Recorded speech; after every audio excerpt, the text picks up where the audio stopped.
అందరికీ నమస్తే అండి. యాక్చువల్లీ నేను ఏ పరిస్థితుల్లో ఉన్నా, ఎక్కడున్నా విలువైన కంటెంట్, ఇంపార్టెంట్ అనాలిసిస్ అనుకున్నప్పుడు నాకు చేయడం అలవాటు, మీకు కూడా చూడడం అలవాటు. అందుకే నేను ఇప్పుడు జర్నీలో ఉన్నప్పటికీ పక్కన ఆపి పార్కింగ్ చేసి ఒక ఇంపార్టెంట్ పాయింట్ మీద వీడియో అనాలిసిస్ చేస్తున్నాను. సో చూడండి చివరి వరకు. ఏం కాదు, రాహుల్ గాంధీ గారు ప్రస్తుతం చేస్తున్న వాటర్ అధికార యాత్ర మీద దానికి సంబంధించి దేశవ్యాప్తంగా స్పందన ఎలా ఉంది, తాజాగా కొన్ని నేషనల్ మీడియా అధ్యయనాలు ఏం చెప్తున్నాయి. సో బీహార్లో రేపు పొద్దున్న ఎలక్షన్స్ ఉన్నాయి. ఆ ఎన్నికల మీద ఈ ప్రభావం ఎంత మేరకు ఉంది, సో దేశవ్యాప్తంగా ఇది బీజేపీకి ఎంత మేరకు దెబ్బ అనే పాయింట్లు మనం ఒకసారి ఆలోచించినప్పుడు, బహుశా నాకు తెలిసి దేశంలో 2014లో బీజేపీ అధికారంలోకి వచ్చింది. సో 2014లో బీజేపీ అధికారంలోకి వచ్చినప్పటి నుంచి ఈ 11 ఏళ్లలో ఇప్పటి వరకు కూడా బీజేపీని ఎదుర్కోవడానికి సరైన ఆయుధాలు ప్రతిపక్షాలకు దొరకలేదు. సో ఈ 11 ఏళ్లలో ఒక సరైన ఆయుధం దొరకలేదు, కానీ ఫస్ట్ టైం ఒక ఆయుధం దొరికింది. ఈవెన్ 2019 ఎన్నికలకు ముందు రాహుల్ గాంధీ గారు రాఫెల్ కుంభకోణాన్ని తెర మీదకి తీసుకొచ్చారు. ఫ్రాన్స్ నుంచి నరేంద్ర మోదీ గారు యుద్ధ విమానాలు కొనడానికి ఒప్పందం చేసుకున్నారు.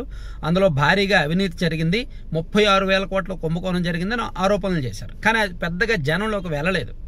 2019 ఎన్నికలకు ముందు అది బీజేపీకి వ్యతిరేకంగా జనంలోకి వెళ్ళలే. అలాగే 2024 ఎన్నికలకు ముందు రాహుల్ గాంధీ గారు మరో ప్రచారాన్ని జనంలోకి తీసుకెళ్లారు. రాజ్యాంగాన్ని మార్చేయబోతున్నారు, బీజేపీ వాళ్ళు 3వ సారి గెలిస్తే వీళ్ళు రాజ్యాంగాన్ని మార్చేస్తారు, చాలా రూల్స్ మార్చేస్తారు, జనజీవనానికి ఇబ్బంది కలుగుద్ది, వాళ్ళ నియంతృత్వం అది ఇది అని చెప్పి విపరీతమైన ప్రచారం చేశారు. అది కొంత మేరకు జనాల్ని కదిలించింది. అండ్ వరుసగా 2 సార్లు బీజేపీ అధికారంలో ఉండడం, 10 ఏళ్ళ అధికారంలో ఉన్న నరేంద్ర మోదీ గారి ఏకఛత్రాధిపత్యం, బీజేపీలో లోకలకలు, ఇవన్నీ కారణంగా బీజేపీ 2019తో పోలిస్తే 2024 లోక్సభ ఎన్నికల్లో 63 స్థానాలు కోల్పోయింది. సో ఇప్పుడు దాదాపుగా 11 ఏళ్ల బీజేపీ పరిపాలన తర్వాత దేశంలో ఫస్ట్ టైం బీజేపీకి వ్యతిరేకంగా ఒక స్పష్టమైన పాయింట్ జనంలోకి వెళ్తోంది. అదే ఓట్ చోరీ.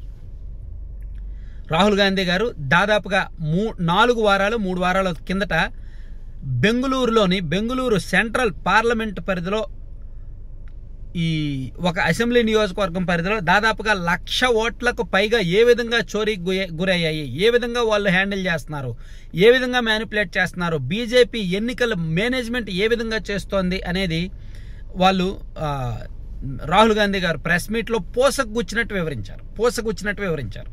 సామాన్యుడికి కూడా అర్థమయ్యేలా వివరించారు. దాంతోపాటు ఓట్ చోరీ అనే ఒక క్యాంపెయినింగ్ మొదలుపెట్టి, ఆన్లైన్ డిజిటల్ క్యాంపెయినింగ్ మొదలుపెట్టి దాని మీద పబ్లిక్ ఒపీనియన్స్ తీసుకొని దాన్ని విస్తృతంగా జనంలో కూడా తీసుకువెళ్లడంలో సక్సెస్ అయ్యారు. సో ఇప్పుడు ఆయన బీహార్ రాష్ట్ర వ్యాప్తంగా కూడా వాటర్ అధికార యాత్ర చేస్తున్నారు. ఈ యాత్రలో ఇండియా కూటమి నాయకులందరూ కలుస్తున్నారు. వాళ్ళ మధ్య ఉన్న విభేదాలు పక్కన పెట్టి, వాళ్ళ మధ్య ఉన్న ఆధిపత్య ధోరణిని పక్కన పెట్టి స్టాలిన్ గారు పాల్గొన్నారు నిన్న. అండ్ లాలూ ప్రసాద్ యాదవ్ గారు, వాళ్ళ కుమారులు తేజస్వి యాదవ్, వీళ్ళు కూడా కంప్లీట్గా ఇన్వాల్వ్ అవుతున్నారు. ఒక రకంగా బీహార్లో ఎన్డీఏ ప్రభుత్వం మీద ఉన్న వ్యతిరేకతకు ఈ వాటర్ అధికార యాత్ర ఊపిరిపోస్తోంది. అండ్ ఇండియా కూటమి గెలవడానికి కావలసిన పునాదులు వేస్తోంది. మరోవైపు దేశవ్యాప్తంగా కూడా డిజిటల్ వేదికలుగా సోషల్ మీడియాలో కావచ్చు, చాలా యూట్యూబ్ ప్లాట్ఫామ్స్లో కానీ, ఫేస్బుక్ ప్లాట్ఫామ్స్లో కానీ ఎక్కడ చూస్తున్నా ఈ ఓట్ చోరీ క్యాంపెయినింగ్కి మంచి మద్దతు లభిస్తోంది. ఒక రకంగా 2014కు ముందు సోషల్ మీడియా మన దేశంలో అప్పుడప్పుడే ఊపందుకుంది. అప్పుడు నరేంద్ర మోదీ గారు ఒక సోషల్ మీడియా స్టార్, ఒక సోషల్ మీడియా సంచలనం.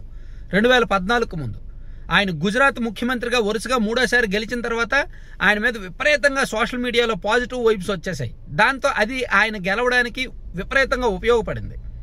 ఇప్పుడు అదే సోషల్ మీడియా దేశవ్యాప్తంగా కూడా ఓట్ చోరీని నమ్ముతోంది, వాటర్ అధికార యాత్రకి ఒక రకంగా మద్దతు ఇస్తోంది. సో రాహుల్ గాంధీ గారి మీద కొంత సానుకూలత ఏర్పడుతోంది. బీజేపీ వరుసగా అధికారంలోకి వచ్చిన వ్యతిరేకతతో పాటు ఇటువంటి వ్యవస్థలను వాళ్ళు నాశనం చేస్తున్నారు, వ్యవస్థలను గుప్పెట్లో పెట్టుకున్నారు అనే విషయం కూడా, పాయింట్ కూడా జనంలోకి వెళ్తోంది. కాబట్టి నేను అనుకోవడం, నాకున్న చిన్నపాటి ఎక్స్పీరియన్స్తో నేను చెప్తున్న పాయింట్, ఒకవేళ బీహార్ ఎన్నికల్లో గనక ఎన్డీఏ ఓడిపోయి ఇండియా కూటమి అధికారంలోకి వస్తే దేశవ్యాప్తంగా ఈ ఓట్ చోరీ అంశంలో బీజేపీ అండ్ ఈసీఐ దొరికిపోయినట్టే.